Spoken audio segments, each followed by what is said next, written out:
All right, so welcome back, everybody. Today we're going behind the scenes at the Playboy Club, London. Ooh, exciting. Yeah, right. So we're not just talking about, like, the bunny ears and the whole, what you see in the headlines. Right. We wanted to know what the vibe is really like. Yeah. So we got our hands on some firsthand accounts, people who have actually been there. Okay, cool. And I got to say, what we found is a lot more interesting than I at least was expecting. More interesting, huh? Okay, well, I'm intrigued. So where do we start? Well, first, you got to think about the context, right? Okay, yeah. So this club, it reopened in 2011 Okay. after being closed for like 30 years. And it's right in Mayfair. Mayfair. Okay, so peak posh London. Exactly. So Playboy is making a statement, right? Yeah. By choosing to be there. Yeah. But what kind of statement are they trying to make? Who are they trying to reach? Yeah, good question. Well, we found this account of a Halloween ball they had. Oh, Halloween Ball Playboy Club. Sounds fancy. Oh, it was. Yeah. I mean, picture this. Playboy bunnies, signature Patron cocktails, dry ice, just like cascading over the bar. Wow. I know. You can practically taste the exclusivity. Oh, yeah. I can see why Potron would want to be a part of that. Right. It's a great way for a brand like that to partner up with an event like that, to kind of tap into a certain image, a certain audience. For sure. But here's the thing, and this is what surprised me. The source we found who was at this party, they said that the crowd wasn't actually that pretentious. Really? Yeah. Especially for Mayfair, which is known for being, well, A little bit stuffy, maybe. Yeah, exactly. Wow. Here's a quote from what they said. Not in a boastful or egotistical way that you can often find at some of the other members' clubs in the area. Completely refreshing. Interesting. So if that's the vibe they're going for, that actually seems like a deliberate choice, to kind of shake off that old boys club image that Playboy's had. Makes you wonder if they're going for something a little more down to earth, more inclusive, maybe. Yeah. And the club itself is kind of this mix of old school glamour and then more modern stuff too. Oh, how soft. Well, upstairs is super fancy. Yeah. They said it's like being on the set of Mad Men. Leathered recliners, even a whole gaming floor. Oh. I know. But then downstairs, the bar is a totally different scene. They have this huge cocktail list designed by a world-famous mixologist. Seriously? Yeah. So they're clearly taking the drink seriously. It's not just an afterthought, Yeah, that's really interesting. It's like they're trying to blend that classic image with something more modern and, I don't know, maybe sophisticated. Right, and they even have this cocktail called the Spicy 50 that has a whole chili in it. Whoa, a whole chill. Okay, that's either a total gimmick or some seriously innovative mixology, Right. It makes you wonder, are they just trying to change their image or are they really doing something different? Yeah, good question. It's can you really change who you are? Or does that old stuff always stick with you? That's what we're going to try to figure out. So stick around because we're going to keep digging into this whole thing. It makes me think of that saying, what is it? You can't teach an old dog new tricks. Oh, yeah.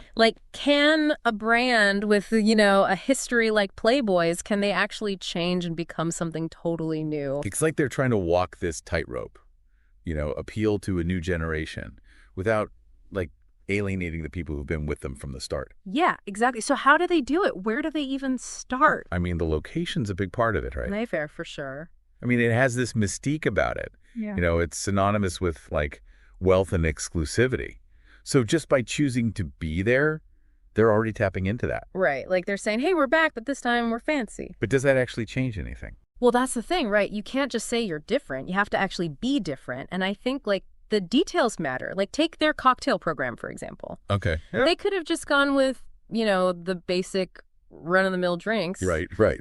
But they didn't. They brought in a world-renowned mixologist, created this whole, elaborate menu. It's like they're saying, we're not just about the bunnies anymore. We're about, quality, craftsmanship, all that. Exactly. And don't forget those Patron cocktails at the Halloween ball. Oh, yeah, good point. Patron, that's a premium brand. And that association, it definitely rubs off on Playboy, whether they intend it to or not. So they're trying to cultivate, a more sophisticated image. Yeah. But how do you do that when your name is literally the Playboy Club? Right. It is a balancing act, for sure. They need to appeal to, a modern audience, a more discerning audience, while also staying true to, what made the brand so iconic to begin with. Do you think they're trying to attract, the grown-up version of their original audience? Yeah. Oh, maybe. You know, the people who maybe had the posters on their walls back in the day, Mm-hmm. but now they're older, they have money, and they're looking for something, I don't know, classier. Yeah, it's definitely a possibility. Maybe they're targeting people who are nostalgic for the brand but want something a little more, um, how do I say it? Elevated? Right, more refined. Which brings us back to that comment about the clientele being surprisingly down to earth. Right. That kind of clashes with the whole exclusive Mayfair Club vibe, doesn't it? It does, and that's what makes this whole thing so interesting, because if they're attracting a diverse, down-to-earth crowd, that means they're doing something right. Because it can't be easy to pull that off, Mm. especially in Mayfair. It has this reputation, I don't know if it's fair or not, for being, well, a little bit stuffy. Exactly. So Yeah. if they've managed to create an atmosphere that feels inclusive and welcoming, to a wider range of people, then maybe they are actually pulling off this whole rebranding thing. So maybe it's not just about the bunny ears and the fancy cocktails. Maybe it's about creating an experience that feels, I don't know, authentic, regardless of who you are or what you think about the brand. Yeah. And maybe that's the key to their success. Okay, so we've got this like legendary brand, a super swanky location, and a clientele that's, well, maybe not what you'd expect. It's got a lot to think about. It really is. And, for me, it all boils down to this question of authenticity.